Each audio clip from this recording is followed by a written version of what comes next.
आज भी देखिए बहुत लोग आपको भी मिले होंगे, हो सकता है, मंदिर तो बन गया। आज कौन सा बड़ा दिन है? 25 नवंबर क्यों महत्वपूर्ण है? राम मंदिर तो 2024 में बन चुका था। आज एक धर्म ध्वज उस पर फहराई जानी थी। 40 करोड़ लोग तो दर्शन जाके कर चुके राम मंदिर में जब से मंदिर बना है। फिर आज का दिन महत्वपूर्ण क्यों? इसका जवाब आज हमारे मेहमान आपको दें। और फिर ये धर्म ध्वज क्या है, प्रधानमंत्री नरेंद्र मोदी ने इसका जो महत्व और मतलब बताया वो भी मैं आपको सुनवाऊंगा। लेकिन त्रिपाठी जी, 25 नवंबर क्यों याद रखा जाएगा? देखिए, मैं तो अब 25 नवंबर जैसी कोई तारीख या 22 जनवरी जैसी कोई तारीख या जो भूमि पूजन हुआ था ऐसी कोई तारीख, मैं तो मानता हूं कि ये तारीखें सिर्फ एक एक तारीख आप याद रखिए। हिंदू पुनर्जागरण की सीढ़ियां चढ़ते हुए आपको ये तारीखें बस याद रखी है। अभी भी हम शिखर पर पहुंचना बाकी। तो ये तारीखें हिंदू धर्म के पुनर्जागरण के जो अलग अलग सीढ़ियां थी उसकी हैं। और क्योंकि मैं बार बार कहता हूं और थोड़ा गर्व भाव भी आ जाता है कि हम तो अवध के लोग हैं भैया, हमारे तो राजा राम हैं। और मैं अक्सर ये भी कहता था 2010 में जब इलाहाबाद उच्च न्यायालय का निर्णय आया, उसको मैं बार बार दोहराता हूं। कई लोग कहेंगे कि रेपिटेशन, लेकिन कहना जरूरी है कि जो समाज, देश, व्यक्ति अपने माता पिता, अपने आराध्य को समृद्ध नहीं रख सकता, दरिद्रता में रखता है, वो दरिद्र ही रहता है, वो समाज पीछे चला जाता है। आज जब ये धर्म ध्वजा वहां लहरा रही है तो आप जरा सोचिए, मतलब आप पैरामीटर्स पर उठाकर देखिए उत्तर प्रदेश आज कहां है। आप पैरामीटर्स पर उठाकर देखिए भारतवर्ष कहां है, जिसके राजा भरत यानी जो राम जी के भाई और राजा भरत यानी स्वयं मृगेंद्रता वाले, किसी की भी, मतलब मैं आपको सिर्फ संदर्भ दे रहा हूं। वो जो चंद्रगुप्त मौर्य का शासनकाल था, वो जो सम्राट अशोक, महान अशोक का शासनकाल था, वो जो छत्रपति शिवाजी का, जिसको हम बार बार कहते हैं हिंदवी स्वराज की स्थापना, वो शासनकाल था। वो जो हम कहते हैं हमारा चोला साम्राज्य था, वो जो हम कहते हैं कि विजयनगर में हमारी प्रतिष्ठा, हमारी समृद्धि को देखकर सबको लगा कि अरे यार वहीं चलते हैं, कारोबार करेंगे, और कहा कि आ जाओ भैया, करो जिसको करना है। हम वो भारत थे। ये सोने की चिड़िया कोई अंग्रेजों के समय में, मुगलों के समय में ऐसा नहीं था। और उसकी प्रतिष्ठा की ये शुरुआत हो रही है। इसके अलग अलग चरण थे। और आज जब ये धर्म ध्वजा वहां लहरा रही है तो मैं फिर कहूंगा, केंद्र बन रहा है अयोध्या, केंद्र बन रहा है काशी, केंद्र बन रहा है मथुरा।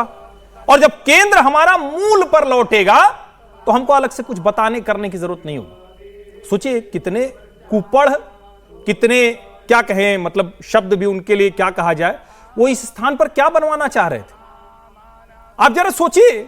और वो अपने को सेकुलर कहते हैं। मैं इसीलिए बार बार कहता हूं फ्रॉड सेकुलर हैं।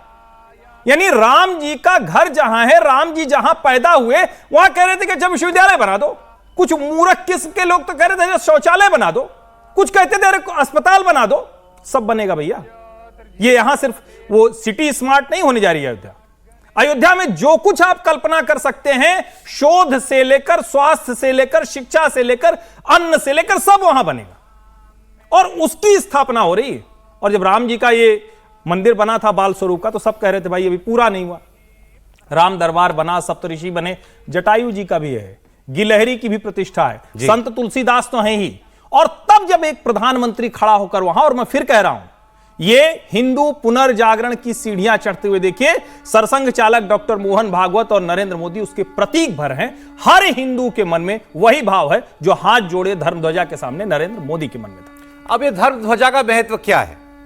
प्रधानमंत्री ने भी आज कहा, यह धर्म ध्वजा केवल कोई ध्वज, कोई झंडा थोड़ी है। ये भारतीय सभ्यता के पुनर्जागरण का ध्वज है। इसका भगवा रंग और उस पर अंकित कुबेदार वृक्ष राम राज्य का प्रतीक है। ये सफलता का, सृजन का प्रतीक है। सुने।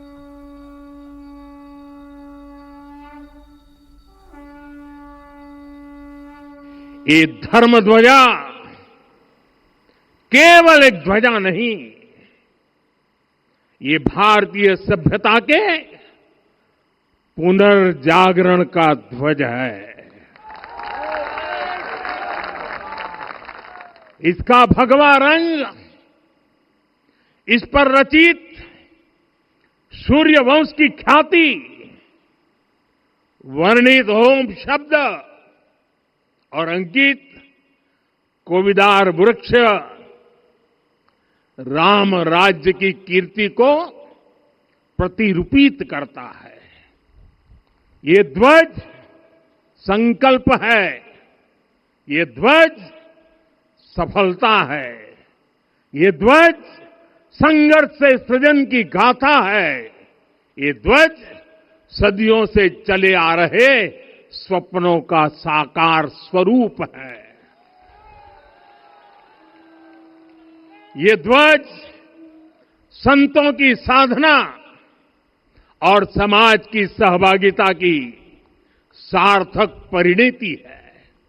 साथियों, आने वाली सदियों और सहस्त्र शताब्दियों तक ये धर्म ध्वज प्रभु राम के आदर्शों और सिद्धांतों का उद्घोष करेगा। ये धर्म ध्वज आह्वान करेगा, सत्यमेव जयते नानृतम, यानी जीत सत्य की ही होती है, असत्य की नहीं। ये धर्म ध्वज उद्घोष करेगा, सत्यम एक पदम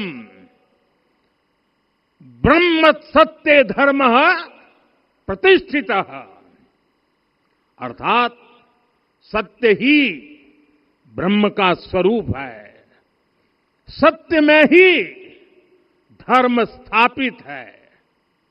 ये धर्म ध्वज प्रेरणा बनेगा, प्राण जाए पर वचन न जाहि,